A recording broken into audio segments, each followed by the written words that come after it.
So we're starting a new concept now that goes with our stoichiometry called limiting reactants. I'm working from home right now, so there's Legos everywhere. We love Legos, so I thought I'd use that as a quick example to introduce it. So this is how we've been thinking about reactions so far. We have one reactant, another reactant, we have a torso, we have legs, and we always assume, hey, I can put those together and make a person. So we assume that we always have the perfect amounts of everything and there's no waste. But in reality, this is more like real life at my house. Not that I'm going to pull this person's head off, but if I go hunting to build some of these minifigures, I'm probably going to find one torso and 3 legs. And so I have some terms that we're going to use in this chapter here.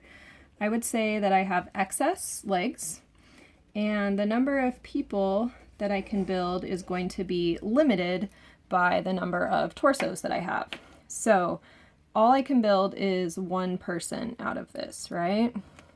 And I have what I would say excess legs. There's even more legs where those came from, okay? This is the plenty of hot dogs from the previous problems. So a limiting reactant is going to be the thing that I run out of, and the excess reactant is going to be whatever chemical that I have left over. So in this case, I went hunting to build people. I have leftover legs and just enough of that limiting torso to build one person. Now, in theory, if I don't want to waste, then I could keep working and I could find some more torsos. Whatever was limiting before, if I found more of those, then I would be able to use up that excess. But in reality, I probably don't have those. I just have some leftover legs and the one person I was able to build. So let's take those limiting reactants and look at them with something less fun than Legos. Look at them with grams and moles and the things we've been working on so far. So this is just a variation of the stoichiometry problems that we've already been working on. And so you can see we're on to our third goal here. So consider a reaction where 5 grams of Na react with 5 grams of Cl2. Here's my balanced equation. How much NaCl can be produced? And then here's the new question, what is the limiting reactant? So a couple things have changed here, and I just want to also throw out, before we go any further, that there are lots of different ways to do these problems.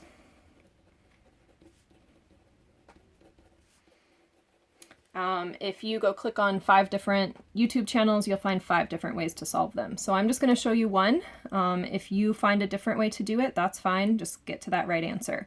Figure out how many of these friendly little Lego people we can make. So consider a reaction where we have 5 grams of sodium, and then I also have 5 grams of chlorine. And my goal is to figure out, this should say in grams, how many grams of sodium chloride I can make. And I want to find out, what am I going to run out of, okay? Am I going to run out of those torsos or the legs? What am I going to run out of? But I want to do that with chemicals. So I'm just going to go ahead and work from sodium to sodium chloride. Then I'll do the same thing with the chlorine to the sodium chloride.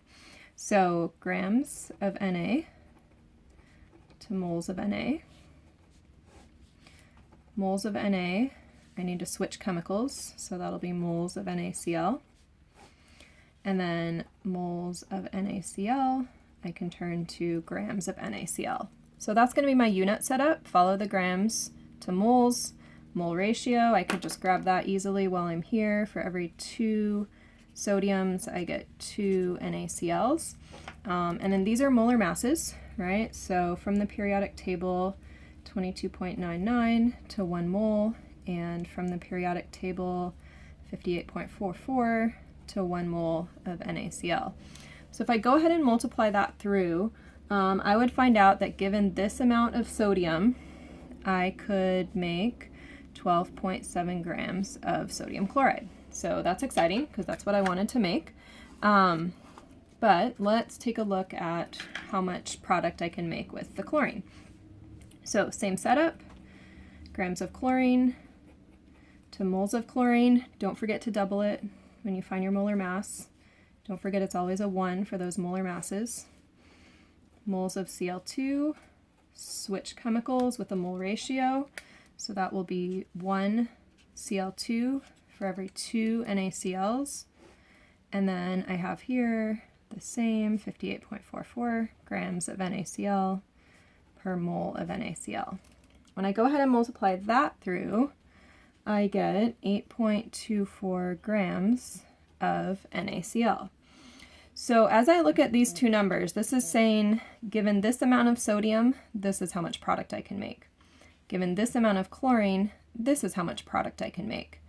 Which one of those limits the output of product? Well, that's going to be the chlorine is limiting how much I can make.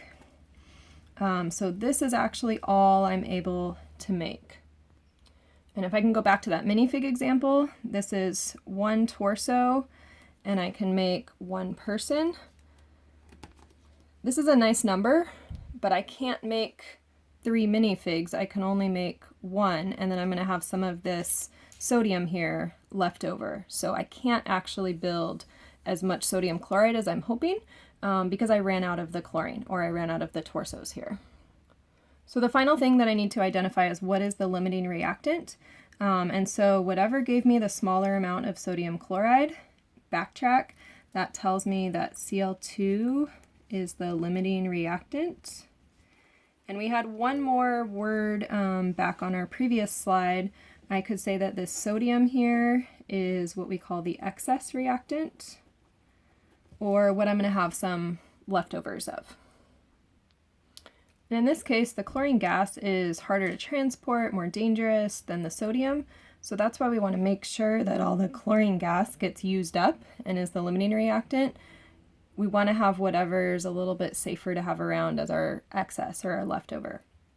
So I'm going to leave you some space to practice here. And then you have more space to practice over here. I'm going to give you a couple of tips here on our limiting and excess reactants. So remember, the limiting reactant is going to be the reactant you use up. And it's probably going to be more expensive and or more dangerous than the excess reactant. So if it costs more, it's more dangerous. I want to make sure I use it all up. Okay. In contrast, those excess reactants are going to be extra or leftovers at the end. And they are probably the opposite. So they're probably cheaper and probably safer. So we're like, oh, if we have extra of that, that's fine. Okay. So you'll be thinking about that as you look at this new reaction here. One other thing to look at. So here's my 2 starting materials, 45 grams of bromine and 30 grams of aluminum. So you might look at it and say, well, can't I just say that whatever I have less of must be my limiting reactant? And the answer is no.